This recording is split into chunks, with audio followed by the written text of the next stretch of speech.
Assalamualaikum warahmatullahi wabarakatuh. Perkenalkan, nama saya Naza Nur Khalifah dengan nomor NPM 2050030003. Tujuan saya dan teman-teman saya membuat video ini untuk memenuhi tugas psikologi pendidikan. Saya dan teman-teman saya ingin mempresentasikan materi asesmen kesulitan belajar, teknik pengumpulan data, dan analisisnya. Sebelumnya, izinkan saya untuk memperkenalkan teman-teman saya. Yang pertama ada Ayu Sekar Arum dengan nomor NPM 2050300018. Yang kedua, Susan Syaira dengan nomor NPM 2050300031. Baik, kita mulai saja. Yang pertama ada pengertian asesmen. Asesmen merupakan proses pengumpulan informasi sebelum program pembelajaran disusun. Asesmen dimaksudkan untuk memahami keunggulan dan hambatan belajar peserta didik, sehingga diharapkan program yang disusun benar-benar sesuai dengan kebutuhan belajarnya.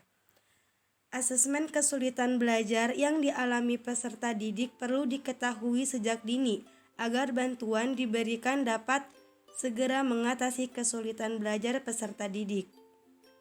Identifikasi dan asesmen perlu dilakukan oleh guru di sekolah dan orang tua di rumah.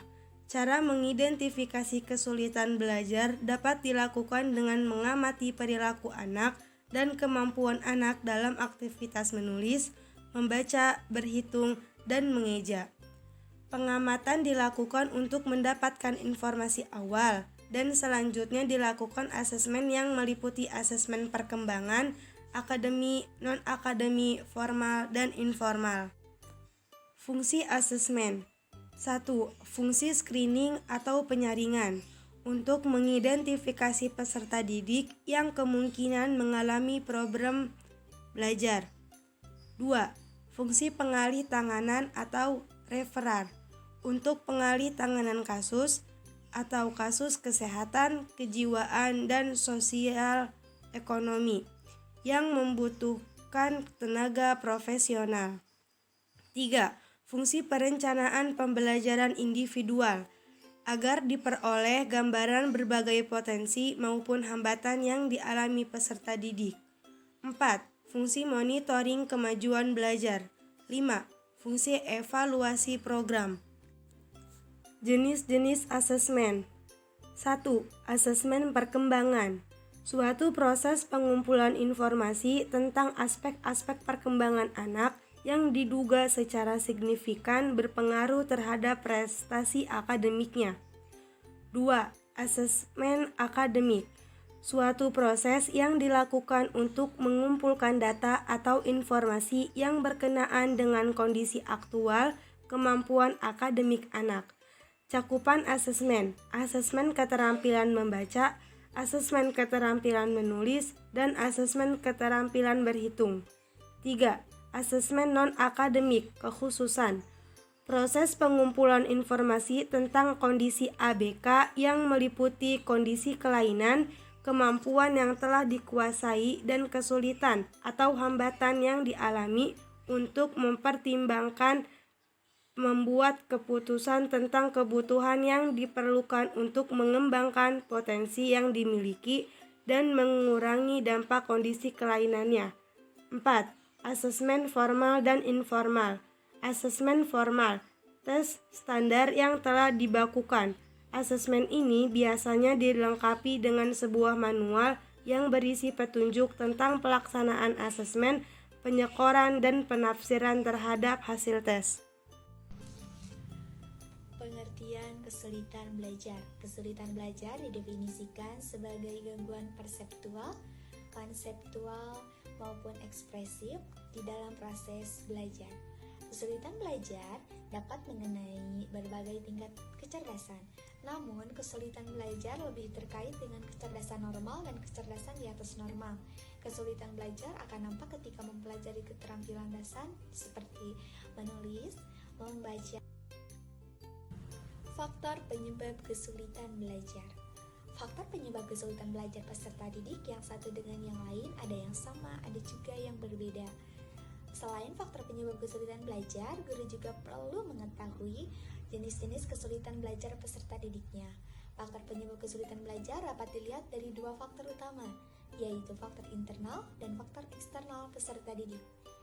Faktor internal, faktor yang berasal dari diri sendiri peserta didik, kemampuan intelektual, motivasi, kesehatan, sikap, dan minat.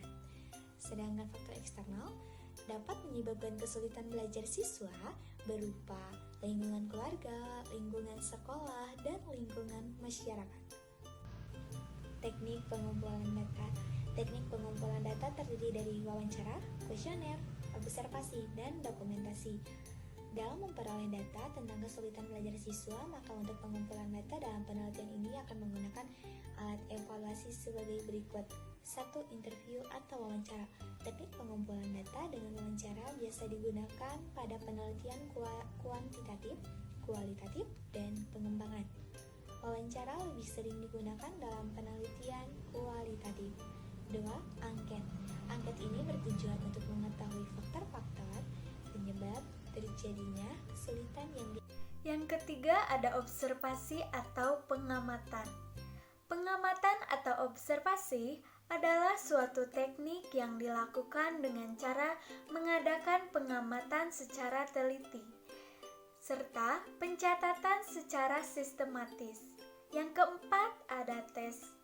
Tes adalah teknik pengumpulan data dengan menggunakan seperangkat alat tes yang mencakup penyelesaian akhir tentang materi peluang, guna untuk melihat kesulitan belajar siswa dalam materi peluang. Yang kelima ada dokumentasi. Dokumentasi dapat digunakan pada penelitian kuantitatif, kualitatif, dan pengembangan. Dokumentasi sering digunakan pada penelitian kualitatif sebagai pelengkap dari penggunaan metode observasi dan wawancara. Selanjutnya ada analisis data.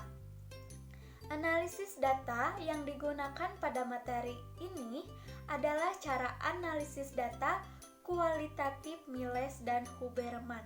Secara garis besar, aktivitas analisis cara Miles dan Huberman ini terdiri dari 4 tahap, yaitu kodifikasi data, penyajian data, dan penarikan kesimpulan atau verifikasi. Baik, yang pertama ada pengumpulan data. Pada penelitian kualitatif, proses pengumpulan data dilakukan sebelum penelitian, pada saat penelitian, dan bahkan di akhir penelitian. Yang kedua ada kodifikasi data. Pada tahap kodifikasi data merupakan tahap pengkodingan terhadap data. Pengkodingan di sini bermaksud untuk memberikan nama terhadap hasil penelitian. Cara melakukannya adalah peneliti menulis ulang catatan-catatan lapangan yang mereka buat. Rekaman wawancara ditranskrip dan peneliti membaca keseluruhan catatan lapangan atau transkripsi. Yang ketiga ada penyajian data. Tahap penyajian data adalah tahap lanjutan analisis, di mana peneliti menyajikan temuan penelitian berupa kategori atau pengelompokan. Dan yang terakhir ada kesimpulan atau verifikasi. Tahap penarikan kesimpulan atau verifikasi adalah suatu tahap lanjutan di mana pada tahap ini peneliti menarik kesimpulan dari temuan data. Cukup sekian materi dari kelompok 11. Mohon maaf apabila ada kesalahan kata. Terima kasih, sampai jumpa kembali. Wassalamualaikum warahmatullahi wabarakatuh.